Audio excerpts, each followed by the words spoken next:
Hello and welcome to the Unique CPA with your host, Randy Crabtree. We're committed to creating a thriving community of accounting professionals who are physically and mentally healthy, fulfilled, and energized by their work. Our ultimate goal is to elevate the reputation of the accounting profession and vastly improve the lives of those in it. The Unique CPA is brought to you by Trimerit, the specialty tax professionals. Today our guest is Geni Whitehouse. Geni actually has many hats. One, she's the founder of the Impactful Advisor. She's ITA president. She's a winery consultant. She's been named multiple times top 100 most influential people in accounting. I think it's, and Geni, I'll get it wrong, but top 25 women in accounting, or some other things I saw as well. I can let her maybe add to that things I missed. And she is a self-proclaimed nerd.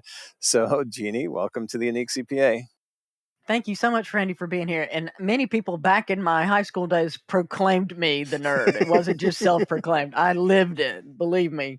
So thank you for that introduction. Yeah, well, I think I've known of you for longer than I've known you. I think you and I met just like a year and a half ago for the first time. That's right. I don't know how that happens. Sometimes we're so busy speaking at things we don't get to meet all the other people that are doing the same thing. Yeah, but what I was going to say is I've never met you, talked to you, been around you and said, look at that nerd. So I'm not sure where the nerd comes from. So I'm going to argue against the nerd status. Okay, well, you're wrong. I have lots of people who would say that you don't know, that you've never seen me geek out over a spreadsheet. I bought an abacus and taught myself how to use it. The slide rule was my favorite thing ever in high school. I mean, what more do you need? And I lettered in Algebra 2, Randy. Lettered in Algebra 2. They gave me the letter, and I was like, well, I'm never wearing this to school on anything. So what more do you need? I don't. It's not a fake thing. It's a real life thing. Well, two things you did right there. You're starting to convince me that the title may be real. And two, one of the goals of the show, which we didn't talk about ahead of time, was we laugh. So we've got those going already. So we're good to go. Well, that's good. That's what keeps everything interesting. Exactly.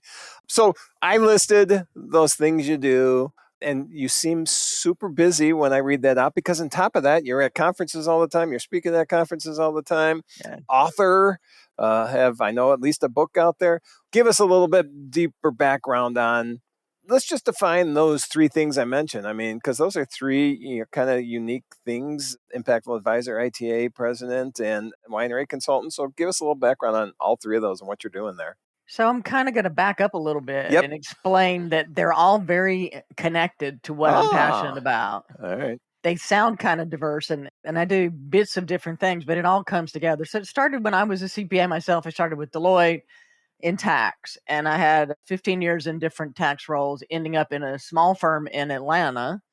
And the day I made partner, I realized I was miserable and I quit. So 15 years of being in accounting with the goal of being a partner. And I decided in 7th grade, Randy, speaking of nerds, because I loved math, again, nerd. Yeah. I went to my teacher and I said, what do you do if you're good at math? And she said, you either teach or you're a CPA. And I said, which one makes the most money?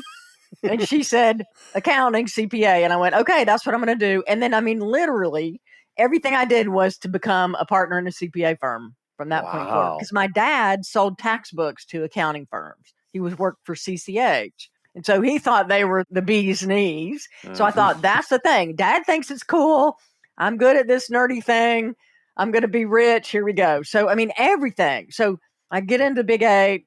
I immediately feel like I'm not good enough because they give me a review that tells me I'm bad at everything. My first review was F's in every score because I wasn't detailed enough. So I spent 15 years trying to fit myself into what I'm supposed to be. And I get to the end of the rainbow and this is as good as it's going to get. And I went, I don't like this. And I'm committing now at the partner level. So I left and went into high tech and I did my first speech. And then I really brought to that speaking gig or that engagement inside a technology firm a passion to make sure nobody else felt like I did. Wow. And so that passion made me, and the first time I did a speech, and again, I was at a software company. So I did some project management software training. I implemented PeopleSoft and did some consulting. And then I joined a software company, Navision Software. And my role there was to build CPA alliances. And I had to do a speech, and I made people laugh. And I saw the power of that on not only me giving me permission and making me comfortable, but it made us all on the same team. And I saw the fear go away in the audience. And I immediately thought, I got to get good at this. And so I started trying to find ways to get better, and eventually took stand-up comedy training. And I did a TEDx talk, which talks about sort of all the things. But part of that was that my dad passed away shortly after I had given my first presentation. And I thought, how can I cope with this? What can I do to survive this? And immediately I thought, I can give his eulogy and I can make it funny, because my dad was very funny. Nice. And so that was a coping mechanism. And that really further motivated me to go get trained in stand-up. So I did that, which was, Randy, horrifying. And I was bet. terrible, I'm sure. And my kids will never forgive me for having to listen to me do my own stand-up routine on stage at the punchline. They sat there. My son was literally under the table when I thought, there's going to be a lot of therapy needed after this for both of us. But life-changing. I mean, if once you've done that, it's kind of like anything else is easy. I'll give you a ton of credit, because people, and you speak all the time, and I don't know how you are, but I don't get nervous at all. It's just, you get nervous? I want to throw up and run away every single time, Randy. Every single time. I hear that a lot. But I know I can survive it. That's the difference. Yeah. Okay. See, and you're not nervous. I hate you for that, Randy. Well, thank you. I appreciate it. But I'm thinking, should I be? Maybe what's going on? But what I was going to say is, I feel like I'm brave and I would do a lot of things, but that stand-up that you did, I mean, I would be nervous. I would be like, out speaking, sure, I'll get laughs. I want to get laughs. But when I have to get laughs and I'm up there and that's the only reason I'm up there, and then they don't laugh, I'll be like, that would be so crushing to me. I don't know if I can handle with it, but I'm sure you'll learn a lot. I give you so much credit. It is absolutely crushing. But, the thing about getting the laughs, it's really not about getting a laugh. It's about finding connection to the audience, Randy. The same thing that motivates you motivates me. I want to feel like I'm connecting. And a laugh is one way, but also, other kind of responses. Yeah. So that's part of why I like speaking, because I can see immediately if I'm having an impact. Yes. But the thing about stand-up that you have to remember, Randy, is first of all, the audience is drunk because you're at a bar. And secondly, when you do this punchline thing, it's a graduation ceremony, and everybody in the audience is a family member of somebody on stage. So everything you do is funny, including if you fall off the stage or forget your line or whatever, they're going to laugh. So that's the blessing of that, especially the drinking part. Yes. That really helps. Everything's funny at a certain level in the night. Well, you and I have done the drinking part together a few times, and that's always been fun. So, but yeah, sorry, you were going to go on? Yes, we have. But I mean, most audiences, they're trying to be on your side, but that's what the humor does. It gets you on the same team somehow. Once you get them to laugh, especially for us, Randy, because no matter who we are in accounting, if somebody comes to an event that the accountant's going to speak, they're going, this is going to be awful, right? They're going, this is boring and blah, blah, blah, and we're not going to want to listen to any of this. And so anything you do above that very low bar is magical for the audience. So we have an advantage when we're speaking as accountants to other people. Because they don't expect us to be that good. No. So you wear a purple shirt, Randy, and you're a rock star. Well, I actually did have a purple shirt on at our conference last year. Well, they had purple highlights on it with a sparkly silver jacket. So that was... well, there you go. See? So right there. That's all I had to do, and people pay attention. All right, so we can keep going down this road, and I think we will at some level. Before we went on, we talked about this and how much training you've done. And I'm just so amazed and in awe of how dedicated you are to this speaking. And now I feel that I need to catch up and get out there and get some training. But that we can get back to. I did want to get back to, you were saying how these all three things tie together and what it is. So do you want to continue on that route? Yeah. So part of what I was passionate about is the fact that accountants are undervalued. Mm-hmm. That was one of the things that really bugged me, is how people didn't know what we do and how important it is, because they didn't understand anything we said. First of all, because we bore them to death. And secondly, because we speak in a foreign language. Yep. So that was the first thing that we got to fix this. And then the second thing was, we're not doing enough for our clients. We're not asking. I mean, I was doing tax. I didn't know what the heck was going on in the business. I could just say, yeah, you owe tax or you get a refund. And Yep. I don't know what you're doing. And if they asked me that, I would go, I don't know, but you owe this much. So it felt very meaningless, the work that I was doing. So those two things combined, the desire to make more impact with our clients and the desire to help accountants who do great work get recognized for that great work. And so that requires an ability to communicate with the clients in a better way. First, to ask questions so that we know what they need. And secondly, to explain it in a way that they can apply, right? So that meant I had to communicate. And it really, when you go from accounting to technology, you're going from nerd to geek, right? I mean, you're still in a space where you're doing the same thing. You're covering them both, huh? All right. Right. So you have the same challenge. And so I really thought, again, by seeing that first presentation, and imagine how terrified. And the audience, Randy, were people who did not want to communicate with accountants. And my job was to connect them to accountants. So I have this hostile audience. I've got to pitch on why they want to partner with accountants to sell software. And so that laugh took all the tension out of the room. Nice. And so I thought other people need to know how to use this. I need to know how to use this because I'm always talking about things that are complicated. Mm-hmm. And as a result, I'm not getting through to people. So that was the motivation. And so I kept going, I got to reach more people with this because I know they're struggling like I was. And so I had to get trained. And so that's true of any passion. You know that, Randy. I mean, oh, yeah. If you're passionate enough about something, you'll find ways to fit it into your life. Then I found a book that was called Even a Geek Can Speak, which you'll notice sounds kind of familiar. Yes, I read that book. It was written by an attorney in Atlanta where I happened to live at the time. I called him up and said, I want to meet you. And he said, okay, let's go to lunch. And so the next day I show up and I came to the lunch and I went, I'm writing the sequel to your book and it's going to be called Even a Nerd Can Be Heard. Ah. And he said, go ahead, do it. And so 10 years it took me to do it, but I wrote it in 2009. And that's where my company name came from. And because it's what I believe. I might be nerdy, but you can still hear me. Right. As long as I translate. And so the book's actually called How to Make a Boring Subject Interesting, 52 Ways Even a Nerd Can Be Heard. But that was the premise for it. But again, the passion to help other people speak better. And also, Randy, have you ever been to an accounting training class? Yes. At school? Did Yes. you take accounting at school? Was did. that the most boring class you ever had in your life? Yes. Yeah. And so I was like, I don't want anybody else to have to sit through something like that. So I want to write a book that helps people communicate better. Well, now I need to read the book. And my partner finally read it after being together 4 years. I gave him the book like when we first met, and he was afraid to read it. And he finally went, oh, this isn't as bad as I thought. That's a glowing review. Lot. Great review. It's going to go on Amazon. But anyway, yeah, but it's out there. But that's what that's about. So the consulting I do with wineries is living what I think we need to do as accountants. Go out there and help them improve their business results. Yep. During the course of my speaking things, and I started speaking to all the state societies after I left the software company.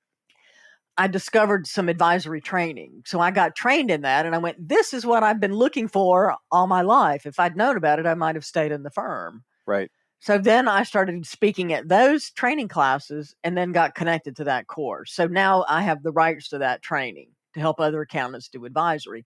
But in the meantime, I then joined a firm in Napa and used those skills to deliver advisory services. And I started doing that in 2007. So I'm applying this training that I found, and now I'm teaching it to other people, and I'm still speaking about it via my keynotes and other presentations. And then in the meantime, a position opened up at the ITA, which was the first organization I joined after leaving the accounting firm that taught me how to be in the more marketing role. So I attended the first meeting there and it changed my life. I met all the other influencers in the accounting space who were working for other software publishers. And that was such a meaningful experience to me. When the president role came along, I went, I love this organization. I love how it fosters the things that I think are important, both in accounting and tech. And I put my name in the hat for the part-time role of being president, and somehow they chose me, and I'm loving it. We put on 3 events a year. It's tech people, many of whom are in accounting firms.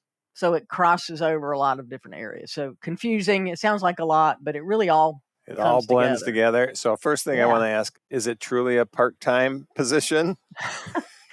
Not really. None of them are really part-time. Right. And, but you expand on things that you care about. Yep. And you find a way to make it all fit. And I'm also very fortunate that everybody that I work with allows me to do that. The CPA firm is amazing. And the work that I do there, because it's strictly consulting, Mhm. I don't have tax seasons. I don't do Right. financial statements. So I Nice. have more flexibility and I could do project work with different clients, which is what I'm doing. And it's really fun to work with wineries, Randy. And by the way, It's fun to go to wineries.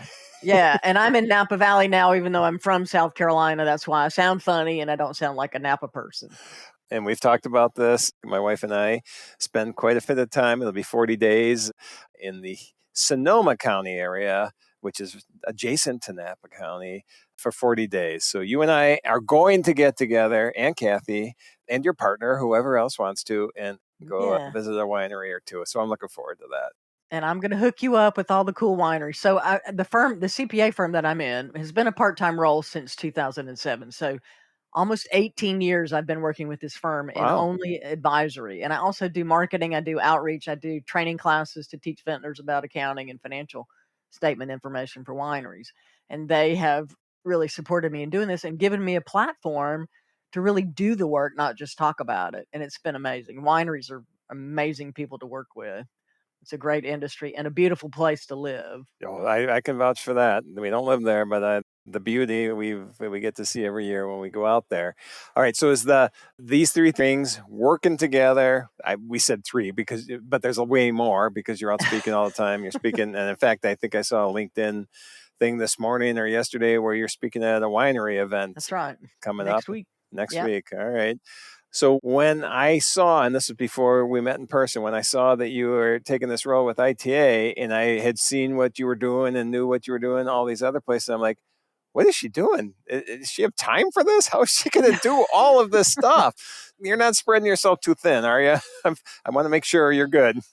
The Impactful Advisor training is an online training program. And I was doing a lot more not live, but me dependent training where I was doing cohorts and a lot more coaching through the online materials. And that piece is stopped. I'm doing a lot less of that. I'm doing one monthly webinar in association with the online training for the Okay. Impactful Advisor.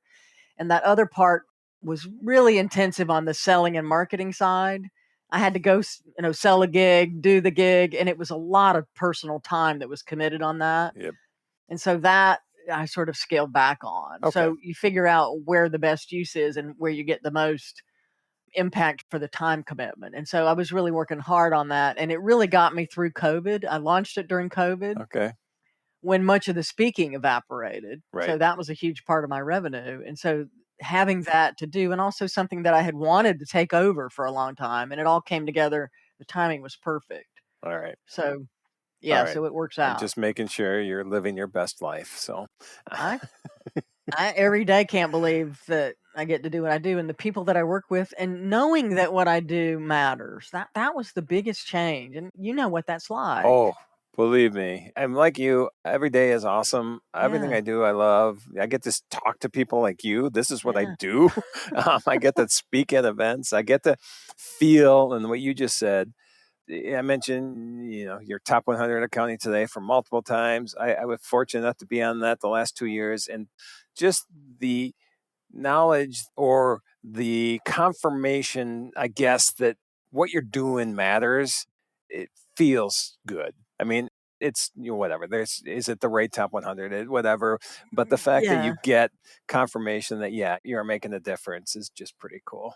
Yeah, and for me, and just as you talked about being nervous when you speak, and what I realized in that TEDx talk, I think I was more nervous about that than the stand up because this is a 30-minute, no, up to 18 minutes talk, and it's TED. It's got the TED label. It's a Right. community licensed event. It's not Yep. the big stage, Right. but still, it's a TED talk you're doing. It's horrifying. Yep. You don't have notes, and you have 18 minutes where you're just standing there talking.